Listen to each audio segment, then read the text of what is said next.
So Jed Gottlieb from the Boston Herald here, another Guestlisted guitar, this time with Sarah Blacker, whose Pledge campaign is coming to a peak for her new album In Waves.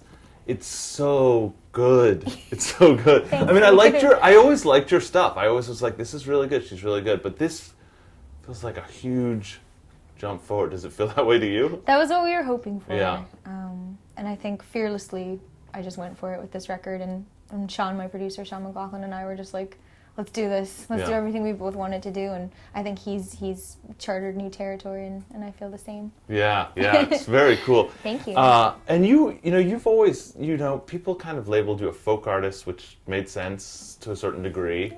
Yeah. And then, like obviously rock, but there's like so many like weird like textures in there. Like there's like kind of like proggy stuff that's not, not like Yes, but it's like, But I'm definitely influenced by Yes. So oh, really? It's okay if it's like Yes. They're one of my favorites. Yeah. Cool. I was wondering if you could play like a little bit of that first track that we were talking about, because what I like about it is every time I want to like move up the neck, I'll be like, I'll just stay in these shapes, But you will do these, you're like, oh, well, this, and then, like you're doing these like little extra things that I have never really figured out much. So we play a little bit and show us that, and then talk about sort of your writing. Yeah, absolutely. All right, so this is like the little lick that starts the song and comes back, so it goes.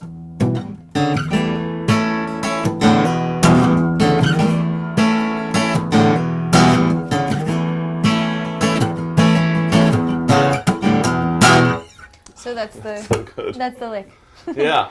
Tell me about like writing that and not just being like, okay, well, here's my song, G, go there, maybe an A. Like it seems like you have sort of a deeper, you're in deeper than just chord changes. The flourishes and the step ups and the things like that are really important to the song. Yes, and for me they always have been.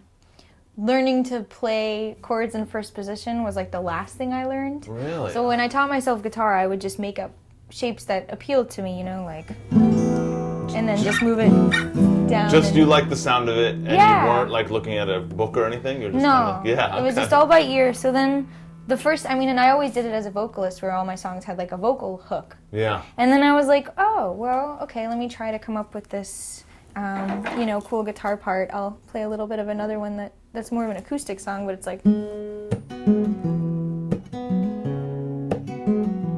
just things like that just sort of pull you in, and then you go into the heart of the song where you're strumming.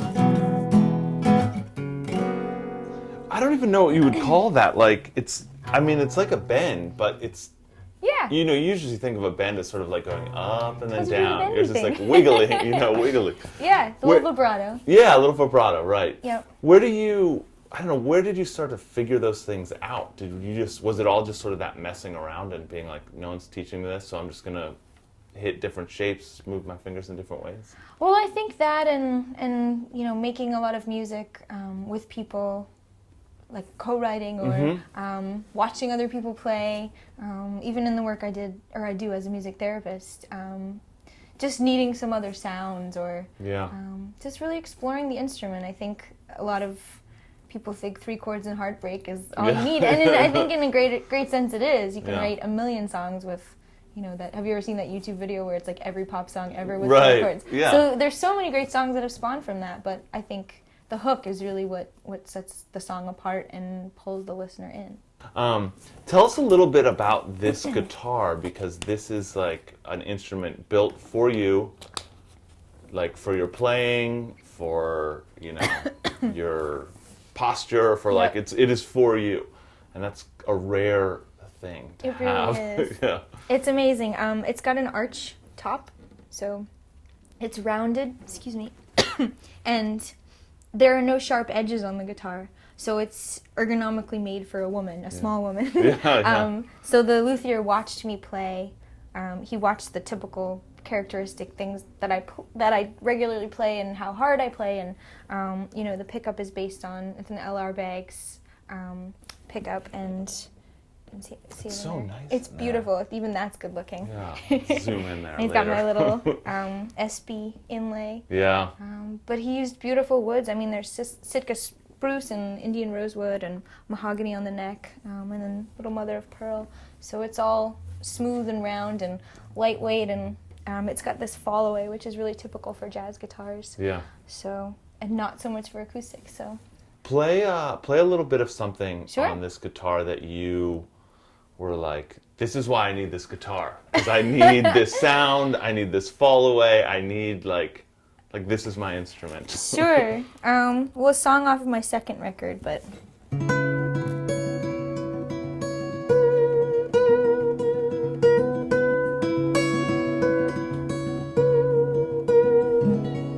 So you can really get that bendy and get your hand Yeah, all the way up get your here. hand up there. You know, That's I very play cool. all the way up the neck. So. Yeah. Nice. What you think when you get that electric, you're gonna start writing on it? Yeah. Yeah.